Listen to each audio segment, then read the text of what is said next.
Once upon a time, a very unhappy man went to a Buddhist monk and said that he was deeply unhappy with his life. He explained that he could not keep his wife, children, or family happy, and he could not even do anything for himself. Sometimes he even thought about ending his life. He told the monk, "You practice so much meditation and penance. Please show me a way out of these difficult times.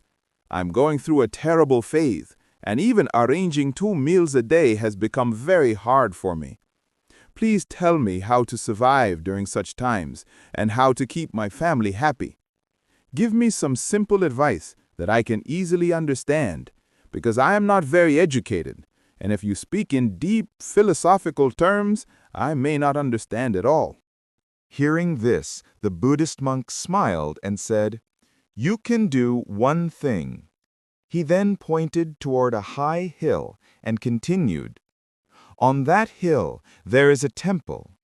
Near the temple there's an anthill where thousands of ants live. It may sound strange to you, but those ants damage the temple grounds and reduce the soil's fertility, which prevents trees or grass from growing there. Do one thing for me, and then I'll answer your questions. For the next 7 days, go to that hill every day and destroy that anthill. Every time you see it, break it down. But remember, you must not kill any ants while doing so." The man, trying to make sense of this unusual request, left the place. He didn't understand why the monk had asked him to do such a thing. He wondered, isn't this unfair to the ants, destroying their home, hurting them? Still, choosing to trust the monk's words, he went to the hill the next day. When he reached the hill on the first day, he saw many ants gathering food. They were walking in neat lines, carrying tiny grains back to their home. Seeing this, the man's heart softened. He thought, "These ants are working so hard to fill their home. If I destroy it, they will feel devastated." But remembering the monk's instructions, he began breaking down the anthill. Immediately, chaos broke out among the ants. They scattered, trying to save themselves. The lines they marched in broke apart. In a short time, the anthill was destroyed, and the ants fled to hide. He returned home that evening with a heavy heart, troubled, sad, and filled with regret. That night, lying in bed, he thought, "The anthill is gone now. What's the point of going back? The monk asked me to destroy it. I've done that." But after some thought, he decided to return the next day. Early the next morning, he climbed the hill again. To his surprise, when he reached the same spot, he saw the ants had rebuilt their home in the exact same place. They were once again busy collecting materials and rebuilding. Seeing this, the man thought, "These ants are foolish. Their home was destroyed yesterday, and yet they're rebuilding it in the same place." He laughed at himself. But remembering the monk's words, he destroyed the anthill again. Chaos followed, just like before. This time, wanting to make sure the ants wouldn't return, he poured cold water on the ground so they couldn't rebuild. Having completed the task, he returned home. But this time, he felt even more disturbed. He thought, "Is this right? Why would a monk, a holy man, ask me to destroy someone's home, even if it's just ants? What if he's not really holy? What if he's just playing with me?" Still, he decided to complete the task first and question it later. With that thought, he fell asleep. The next morning, he set out once again for the hill. When he reached the spot, he was surprised to see there was no anthill there anymore. All the ants had left. He thought, "What's the point of coming here every day now? The ants have moved their home." He decided to go directly to the Buddhist monk and tell him everything. But just as he turned to head back toward the monk's hut, he suddenly spotted another anthill nearby. The ants had built a new home not far from the old one. The man thought, maybe the monk knew this would happen, that the ants would move their home. That's why he asked me to come here for 7 days.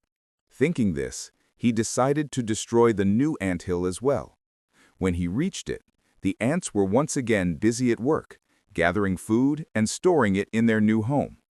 Some grains were still left at the site of the old anthill, and the ants were carrying them to their new nest. Once again, the man's heart softened. He too was going through hard times, and now he felt a kind of connection with the ants. He wanted to help them, not harm them. Still, remembering the monk's words, he decided to destroy the anthill again. This time, however, he was very careful not to harm a single ant, just as the monk had instructed earlier. It took more time, but slowly and gently, he destroyed the anthill. Yet after finishing, he felt even worse than before. He had now destroyed their new home too. He thought to himself, I feel like a devil, a demon who won't even let these poor ants settle down. What must they think of me? What kind of monster am I, doing such cruel things just because someone told me to? Still, he followed the monk's instructions and returned home with a heavy heart. That night, before falling asleep, he thought, I'm such a terrible person. I won't even let these ants live in peace. I'm acting like a demon, blindly following orders, doing cruel things in the name of someone else's wisdom. But despite these thoughts, he decided to go again the next morning. The following day, he returned to the hill. To his surprise, he saw that the ants had built yet another home in a different spot, and this time it was even bigger than before. The ants were working with more energy than ever, once again gathering food, building their home, and going about their work. Seeing this, the man was amazed. What kind of creatures are these? He thought. No matter how many times I destroy their home, they don't give up. They just start again. Don't they know I'll keep coming back? These tiny ants, they never stop. What incredible determination! Angrily, he began destroying the anthill again. But this time, in his frustration, a few ants were crushed under his feet. As soon as he realized this, his heart filled with remorse. He felt terrible for hurting them. Feeling like a monster, he left in tears and returned home. That night, before sleeping, he thought, this is too cruel. I can't keep doing this. I'm causing pain to innocent creatures who are just trying to live. The next morning, he took some flour from his home and went back to the hill. This time, he felt compassion and reverence for the ants. He wanted to help them, not hurt them. When he reached the hill, he saw the ants building yet another home, and gently he scattered the flour on the ground and fed the ants. For the next 7 days, he kept returning to the hill every morning, not to destroy, but to feed the ants with his own hands. After 7 days, the man went back to the Buddhist monk. Folding his hands, he said, "Oh, Master, please forgive me. I tried very hard to follow your task. I destroyed the ants' home, not once, but 4 times. But after that, I just couldn't bring myself to do it again. I know I failed your test. Maybe that means you won't show me the way out of my troubles, but honestly, I don't care anymore. I believe what I did, helping instead of harming, was the right thing to do. I only ask for your permission to return home now. Please let me go." Hearing this, the Buddhist monk smiled and said gently, "Oh, my child, where are you going? Stay a while. Have some water and rest first, then you may leave." He brought water for the man and offered it kindly. After the man drank, the monk asked, "Tell me something. Why couldn't you destroy the ants' home? They are so small, and you are much bigger, yet you couldn't bring yourself to destroy their tiny home. Where is your strength now? Where is your power?" The man replied, "O Master, I did destroy the ants' home, again and again. I even hurt them once in my anger. But the day I harmed them, I asked myself, why am I doing this? Why am I causing so much pain? That day, I understood. I stopped harming them, and instead I began helping them. The monk smiled once more and said, "That is the lesson to be learned. Even a tiny ant can teach us something about life. I didn't send you to destroy their home. I sent you there so you could learn something from them. So tell me, what lesson did you learn?" The man narrated the whole story. After hearing it, the Buddhist monk smiled and said, "Son, the first lesson to learn from the ants is this.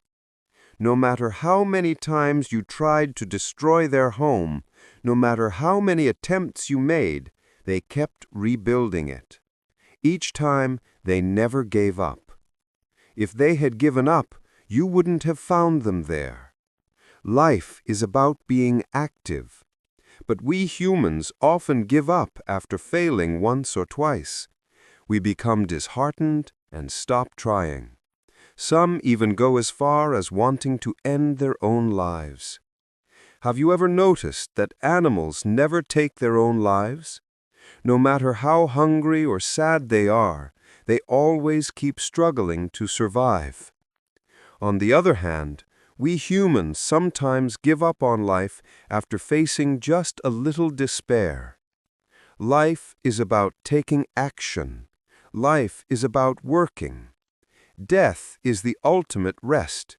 So never stop working before death, because after death you will naturally enter eternal rest. So why stop working before then? Why become disheartened?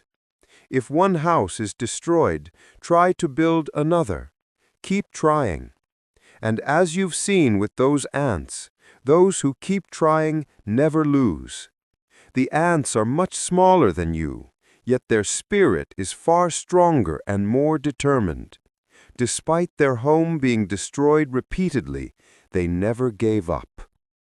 The second lesson is that whenever we face difficult times, we often think that time will never pass, that it will ruin our lives and never let us live happily.